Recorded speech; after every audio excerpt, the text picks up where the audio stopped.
All right, hey, welcome back, my friends. In this video, we're going to talk about the 5 different ammunitions that I stockpile. I encourage you to follow suit as well. I'm also going to give you 2 bonus types of ammunition that I thought were really good. No, I almost gave it away. I'm just so excited to talk about them, but I won't. Also, why we should stockpile in general. Before we jump into any of that, though, I want to thank our video sponsor, Sportsman's Guide. We have a coupon code with them, War Poet, which saves you money on all kinds of different firearm accessories, hunting, and guns. It doesn't work for ammunition, and that sucks because ammunition is the thing. I didn't make the rules, but I know Sportsman's Guide, they got all kinds of goodies, so make sure you check them out. Use code WARPOET at checkout and we'll get you taken care of. All right, guys, before we jump into which calibers I've selected and the whys behind them, why should you stockpile? And I'm so glad you just asked me that question. Thanks. I have a few reasons.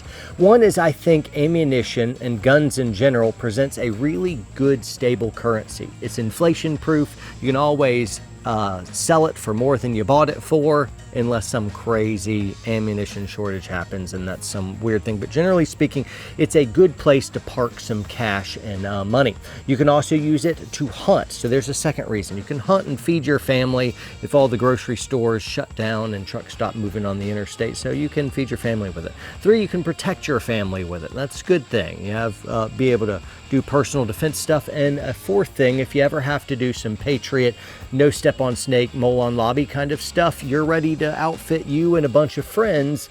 And so stockpiling is a really good idea in general. Some people say, what is a stockpile? If you ask CNN, stockpiling is when you raid a house and you find dozens of rounds of ammunition. For us, a little bit more. Let's just suffice it to say stockpiling is getting the ammunition store you want and a little bit more. That carrot is always just a little farther in front of you. All right, round number 1. It is the humble 22 long rifle.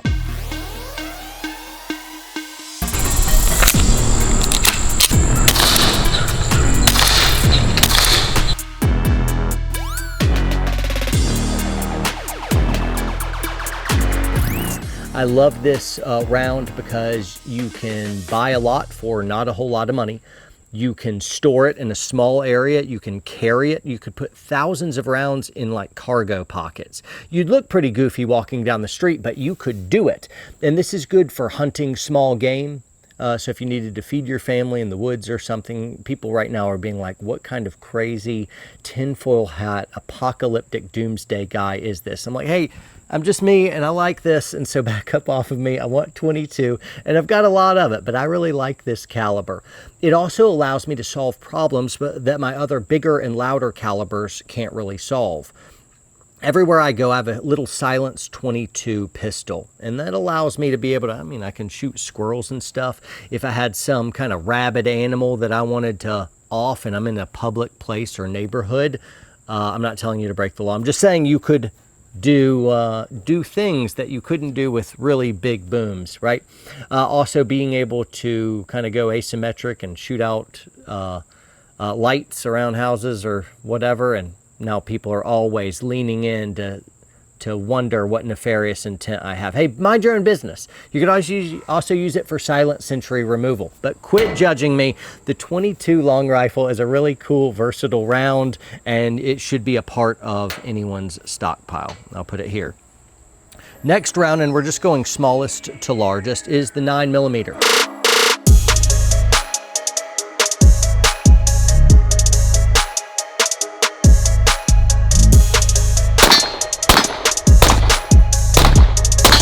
I really like this, especially for personal up-close defense. This isn't going to be doing very good at distance, and the round is not particularly awesome at putting people down, as 7 out of every 8 people shot with a pistol live through it, so it's not an exceptional round for killing, per se. If you had that intent, like you wanted to hunt with it, this is not a really good idea. However, up close and personal, the 9mm is a fantastic caliber. It's what I carry on my body every day when I step out into public. Because it's so widely accepted around the globe, and particularly in the United States, I think it's probably the best caliber for barter trade and for parking money. You can always sell 9mm. It is that popular. The third round is no surprise at all. Oh, and by the way, everyone's going to ask me in the comments if I don't tell you this. This is CCI. ammunition type. I don't know what grain it is because it's a 22, so like 3 grains. I don't know how many. What did he say? That's a joke. This is 124 grain Fiocchi. Great round. This is a Winchester 62 grain M855 green tip round.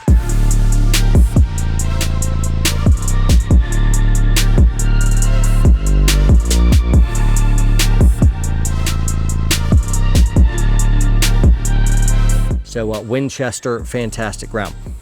I love 5.56 because when it comes to really defending yourself or to being able to use small unit tactics or something else like that, there's a reason that all of our SWAT teams and all of our military chose the 5.56. There's a reason for that. And so being able to rock these out of M4s or AR-15 variants, really, really good. It's going to be good for barter and trade, holding as a hedge against the dollar, and it's extremely good for defense, both at close distances and intermediate distances. Behind me, a few 100 yards is stretched out, and you could very easily take something or someone out on that hill. So you could also be using it for hunting, kind of medium to smaller game. Some people would say, I've hunted bigger game with that. I took down a moose with it. Congratulations. This just isn't typically a moose round, but you can use it for hunting. Fantastic for defense. Love the 5.56, and it should be part of your arsenal. If you say 223, whatever, they're sisters. So there you go. 4th round, and this is the 6.5 Creedmoor.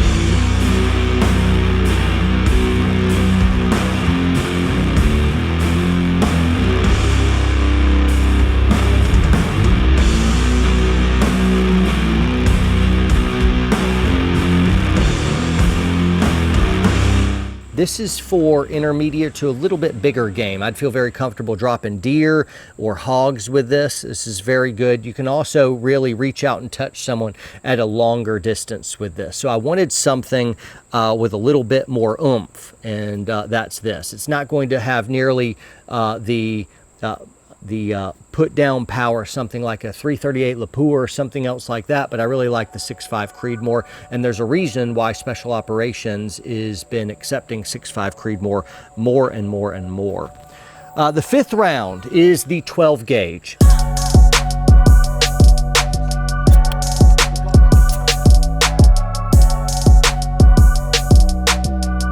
Some of y'all probably making sure, like, he better say shotgun. Hey, I didn't let you down, bro. I know.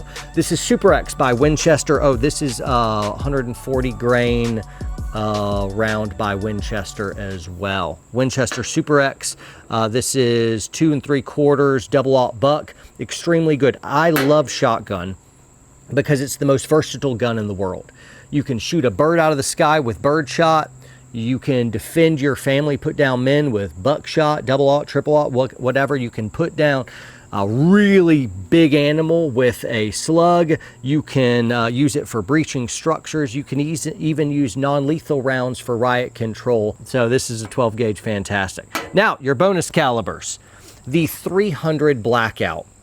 I love this. This is by Fiocchi, and it's a subsonic, so it's not traveling very fast, but man, this is really, really kind of movie quiet. I love silencing the 22 and the 300 Blackout. The purpose of this round was to be able to silence it. Some people disagree there, but you can, if you go supersonic, you could use it for hunting pigs and all kinds of stuff like that and still have a substantial amount of lead more, even though it's still fitting in the chambers. The round is just far bigger. This is a .223 and this is a 30 cal. So 300 Blackout, really, really cool. When it's traveling as slow as a subsonic, it's not going to get very far. It just nosedives after 100 meters, but man, is this quiet. And I like it because it solves problems that these don't. Whereas this could be very, very quiet. It's just not a lot of, I mean, that's a tiny, tiny hole. This is a bigger hole and it's very quiet. So long live the 300 Blackout. And then your second bonus caliber is the 50 cal. Because America, you know, a lot of people say, if you were shooting these at me, I'd get down behind cover. And I'm like, aha, checkmate. Your cover isn't cover anymore, because this goes through everything. Some trolls can be like, it's not everything. I'm like, it's funnier to speak in hyperbole. It goes through everything. And that makes 50 cal awesome. So you can stockpile this. You will just not have any money left at all after you do it. Guys, if you like this video, go ahead and hit the like button. It helps us out. Share this video because big tech isn't helping us grow anymore. Make sure you haven't been unsubscribed because that's something that we're seeing happen more and more. So you'll think you're subscribed, you're not. Toggle subscription bell and make sure it is set to all notifications. Check out our WPSN app. Sportsman's Guide, thank you again for sponsoring this video. Train hard, train smart, stay free, and all the bullets. You'll get all of them. Get all this stuff. You know you want it. See you guys.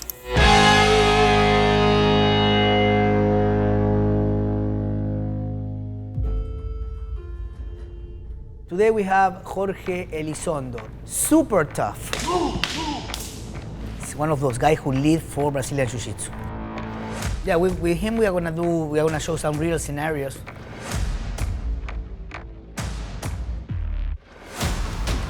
And we're gonna break down the technique here at the gym in the mat, right? Your goal is to control the knife or the gun. After you have control of that, then you can do whatever you want with the gun.